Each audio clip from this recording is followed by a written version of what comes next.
আসসালামু আলাইকুম মাই dear students, আজকে আমরা অ্যাঙ্গুলার ভেলোসিটি নিয়ে একটি গুরুত্বপূর্ণ কনসেপচুয়াল ম্যাথ করব। তোমরা দেখতে পাচ্ছ the length of minute hand of A wall clock is 18 centimetre. What is the angular velocity? Dear students, চলো শুরুতে আমরা একটা ওয়াল ক্লক এঁকে ফেলি। এটা ধরো একটা ওয়াল ক্লক এবং সেখানে একটা মিনিট হ্যান্ড মানে মিনিটের একটা কাঁটা আছে। এই যে একটা মিনিটের কাঁটা আমি আঁকলাম, ঠিক আছে? একটা মিনিটের কাঁটা আমি আঁকলাম। তো সেই ক্ষেত্রে এই যে মিনিটের কাঁটাটা আমি আঁকলাম, এই মিনিটের কাঁটাটা সে এদিকে রোটেট করবে, তাই না? আমরা জানি ঘড়িতে সেইভাবে রোটেট করে। ঠিক সে এই বিন্দু থেকে রোটেট করে ঠিক এই বিন্দুতে আসতে তার সময় লাগে 60 সেকেন্ডস। তার সময় লাগে সরি 60 মিনিটস। তার সময় লাগে 60 মিনিটস। আমরা জানি যে একটা মিনিটের কাঁটা তো 60 মিনিটস লাগে তার পুরা রোটেট করে আসতে। 60 মিনিটস, তাহলে এটাকে আমরা সেকেন্ডে নিলে 60 সেকেন্ড দিয়ে গুণ করতে হবে। তাহলে এটা হবে 3600 সেকেন্ড। এটা হবে 3600 সেকেন্ড। তার মানে টোটাল 3600 সেকেন্ড হচ্ছে তার পর্যায়কাল। তাই না? মাই ডিয়ার স্টুডেন্টস, আশা করি তুমি এটা বুঝতে পারছো যে টোটাল 3600 সেকেন্ড হচ্ছে তার পর্যায়কাল।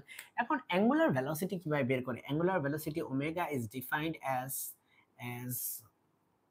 দিস, অথবা এভাবেও তুমি সেটাকে ডিফাইন করতে পারো, যেখানে টি হচ্ছে পর্যায়কালকে বোঝায়। তাই তুমি এখানে পর্যায়কাল বসিয়ে দাও 2 পাই বাই টি। টি হচ্ছে এখানে কত? 3600 সেকেন্ড।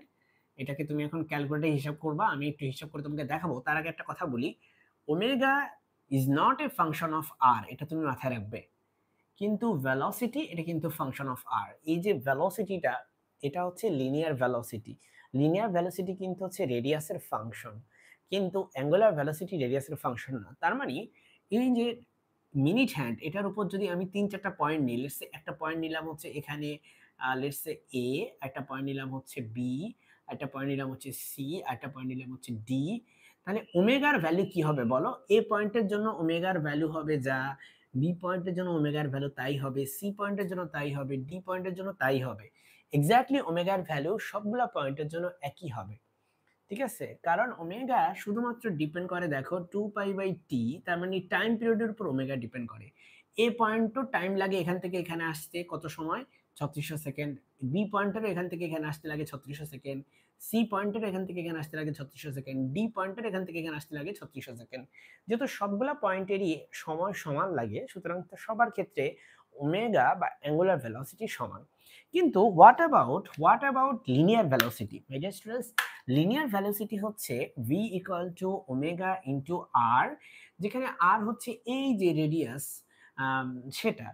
তো তুমি যদি এ পয়েন্টের কথা বলো, এ পয়েন্টটা হচ্ছে ডেফিনেটলি সবচাইতে, সরি, এ পয়েন্টের ক্ষেত্রে ভেলোসিটিটা সবচাইতে কম হবে। কেন? কারণ ওমেগার মান সবার ক্ষেত্রে ফিক্সড, কিন্তু আর এর মান কিন্তু এ পয়েন্টের ক্ষেত্রে, দেখো কেন্দ্র থেকে দূরত্ব হচ্ছে আর এর মান সবচেয়ে কম। সুতরাং বি পয়েন্টের কিন্তু ভেলোসিটি বেশি হবে, এই পয়েন্টের ভেলোসিটি বেশি হবে কারণ আর এর মান আরো বড়। সি পয়েন্টের ক্ষেত্রে আরেকটু বেশি হবে, আর ডি পয়েন্টের ক্ষেত্রে সর্বোচ্চ হবে, কারণ এই ডি পয়েন্ট হচ্ছে কেন্দ্র থেকে সবচাইতে দূরে আছে। আর এই তোমাকে বলে দিয়েছে মিনিট হ্যান্ডের যেই লেন্থ, সেই লেন্থটা হচ্ছে 18 সেন্টিমিটার, তাই না? 18 সেন্টিমিটার। পয়েন্ট হচ্ছে যে তোমার যদি অ্যাঙ্গুলার ভেলোসিটি বের করতে তোমাকে বলছে, অ্যাঙ্গুলার ভেলোসিটি বের করার ক্ষেত্রে এই ডাটাটা আসলে মিনিংলেস ডাটা, এই ডাটাটার কোনো মানে প্রয়োজন নেই, এটা একটা অপ্রয়োজনীয় আননেসেসারি একটা ডেটা। কিন্তু যদি তোমাকে বলতো যে অ্যাঙ্গুলার ভেলোসিটি না বলে লিনিয়ার ভেলোসিটি, সেক্ষেত্রে কিন্তু এই ডাটাটা তোমার খুব কাজে লাগতো। তো আশা করি তুমি বুঝতে পারছো যে আমি কি বোঝাতে চাচ্ছি। সো আমি একটু ভ্যালুটা তোমাকে আলটিমেটলি ফাইনালি লিখে দেই। তো আমাদের এই কোশ্চেনের ফাইনাল অ্যান্সারটা হচ্ছে পাই বাই কত? এখানে দেখো, এখানে 2 পাই বাই 3600 আছে। এটাকে আমরা যদি অ্যান্সারটা লিখি, এটা হবে 0.00171745। এই অ্যান্সারটা হবে এরকম, র‍্যাড পার সেকেন্ড। হ্যাঁ, এত র‍্যাড পার সেকেন্ড। তুমি এটাকে আরেকটু অ্যাপ্রক্সিমেট আউট করতে পারো। সো এটাই হচ্ছে এই কোশ্চেনের অ্যান্সার। আশা করি বোঝাতে সক্ষম হয়েছি আমি। আসসালামু আলাইকুম।